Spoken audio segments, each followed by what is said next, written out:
We're back to Canvas. As I've promised, here's my clearRect video. Let us start with a rectangle that's as big as our canvas. I'll make it blue, so I need to begin the path, use a fill style.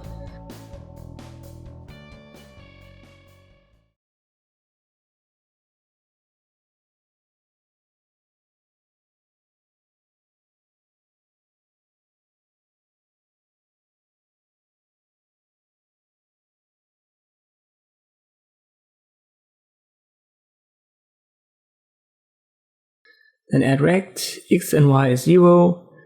Width and height, I'll use canvas.width, canvas.height.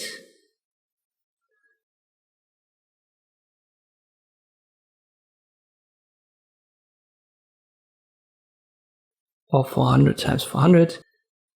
I'll need to call the fill. Here's our blue rectangle. Let me add a second one. I'll just copy paste this and I'll make it red. And I want to have it a bit smaller. Let me use position 100 times 100. And also use that as width and height. So this is what we've got. Now if we now clear it, you can see it clears everything that comes before it. So we have two rectangles, therefore both will be affected. You need 4 values for it. It's x, y, width and height. Let me put that right here in the comments.